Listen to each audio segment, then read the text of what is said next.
Have you reached a point in your life where the person you thought you were no longer seems to fit? Perhaps certain beliefs no longer make sense. Certain goals no longer feel important. Relationships, interests, or ways of seeing yourself have begun to change, leaving you feeling uncertain about who you are or where you're heading. These experiences are often described as ego death, and yet despite how dramatic the term sounds, it isn't about losing ourselves. It's more about letting go of parts of ourselves that no longer reflect who we truly are. Hi, welcome to my channel, where we gently explore spirituality, inner growth, reflection, and reconnecting with ourselves. If you watched last week's video about the ego, you may remember that we explored how the ego shapes our identity, thoughts, and reactions. This week, we're taking that conversation a little further as we explore the idea of ego death and what it might actually mean. You may also hear ego death discussed alongside concepts such as shadow work, spiritual awakening, or the dark night of the soul. While these concepts are interconnected, they each describe different aspects of personal and spiritual growth. In spirituality, ego death is often described as a shift in how we see ourselves. Rather than being completely identified with our thoughts, beliefs, roles, labels, or self-image, we begin recognizing that these things are only part of who we are. This doesn't necessarily mean the ego disappears. It doesn't mean we suddenly stop having opinions, emotions, preferences, goals, or a personality. Instead, it often involves becoming less attached to the identities we've built throughout life. The term itself can sound intimidating, which is one reason it is frequently misunderstood. Many people imagine ego death as a dramatic event or a permanent transformation that happens overnight. Yet for many of us, it may look far more ordinary than that. It may appear as questioning old assumptions, reevaluating long-held beliefs, outgrowing identities that once felt important, or realizing that certain stories we've carried about ourselves no longer feel true. And while that process can feel uncomfortable, it can also create space for deeper self-understanding. Throughout life, we develop ideas about who we are. We may identify as the responsible one, the successful one, the caretaker, the people-pleaser, the perfectionist, the strong one, or the person who always puts others first. Over time, these identities can become so familiar that we stop questioning them. Yet growth often invites us to look at those identities more closely. We may begin asking questions we never considered before. Is this truly who I am? Or is this who I've learned to be? Is this belief still helping me? Or have I simply carried it for so long that it feels familiar? At certain points in life, we may discover that an identity which once served us well is now limiting our growth. And that can feel unsettling because letting go of an old identity often creates uncertainty before clarity arrives. There can be a period where we no longer feel connected to who we were, while still not fully understanding who we're becoming. Many people find themselves in that space at some stage of their journey. One reason experiences associated with ego death can feel challenging is because the ego often prefers certainty. It likes knowing who we are, where we fit, what we believe, and how the world works. When those things begin changing, it can feel as though the ground beneath us is shifting. This is one reason periods of awakening, deep personal growth, or significant life change can feel confusing. Old goals may lose their appeal. Relationships may change. Priorities may shift. The future may feel less predictable than it once did.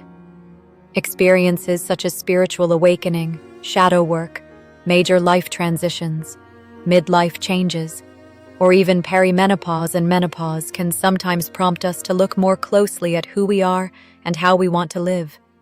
While these experiences are not exactly the same thing, they can raise many of the same questions about identity, purpose, meaning, and personal growth.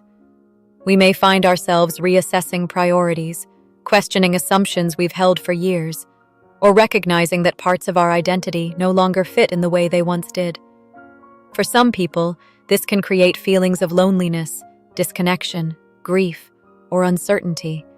because change often involves leaving something familiar behind before we're fully settled into what comes next. And that space in between can be one of the most difficult parts of growth. Common misunderstanding is that spiritual growth is about becoming somebody new.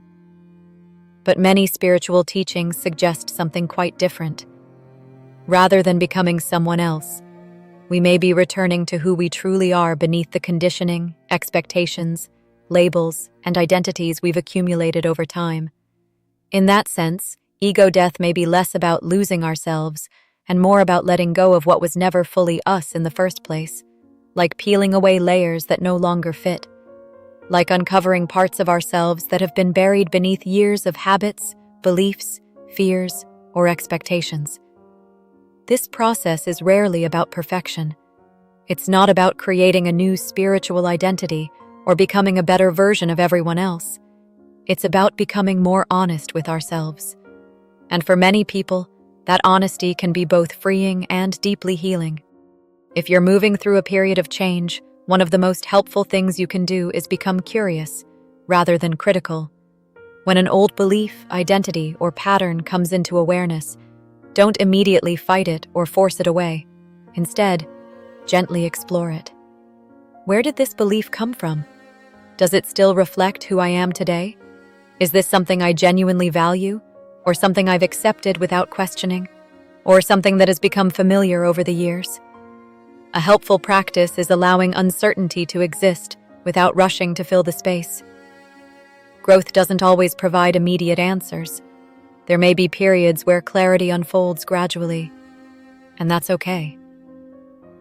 Over the years, some of my own beliefs and understandings have changed as I've continued exploring spirituality and personal growth. There are ideas I once felt certain about that I now see differently. There are also questions I'm still exploring and don't yet have clear answers to. I've come to realize that growth doesn't always mean finding certainty. Quite often, it involves being willing to question what we thought we knew and remaining open to new understanding. We don't need to have everything figured out before moving forward. Often, the next step becomes visible when we stop demanding certainty and begin trusting ourselves a little more. If you'd like to explore these changes more deeply, practices such as journaling, meditation, mindfulness, or quiet self-reflection can be helpful. Rather than trying to change ourselves immediately, these practices invite us to simply observe what is present. They can help us recognize recurring fears, assumptions, beliefs, or patterns that may have been influencing our choices without us fully realizing it. Over time, that awareness can make it easier to respond consciously, rather than automatically reacting from old habits or conditioning. While people often talk about ego death, many spiritual traditions place equal importance on awareness, acceptance, and integration. The goal is not to reject parts of ourselves, but to understand them. After all, many of our patterns developed for reasons. Many of our fears were attempts to protect us. Many of the roles we adopted were shaped by experiences that helped us navigate life as best we could. Growth doesn't always come from declaring war on those parts of ourselves. Often it comes from bringing them into awareness, understanding them with compassion, and choosing more consciously how we wish to move forward. As awareness grows, we may find ourselves becoming less controlled by old fears, old stories, and old identities. Not because we've destroyed them, but because we understand them more clearly. Spiritual teacher Muji expressed a similar idea when he said, "No thought has any power. You have power, and when you identify and believe in the thought, you give power to the thought." As we begin questioning the thoughts, beliefs, and stories we've accepted about ourselves, we may discover greater freedom in how we respond to life, and that understanding can gradually create greater freedom. When people talk about ego death, they are often describing a process of change, a process of questioning old identities, releasing beliefs that no longer fit, and becoming less attached to the stories we've come to believe about ourselves. While that process can feel uncomfortable at times, it also creates opportunities for deeper self-awareness, healing, and growth. Perhaps the real invitation is not to destroy the ego, but to become aware of it, to understand it, to accept it, and to gently release what no longer aligns with who we truly are. Because growth isn't always about becoming someone new. Quite often, it's about remembering who we've been all along. Until next time, love yourself deeply.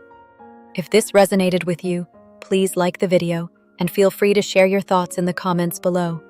And if you enjoy this kind of content, please consider subscribing. Thank you so much for spending this time with me. See you in the next one.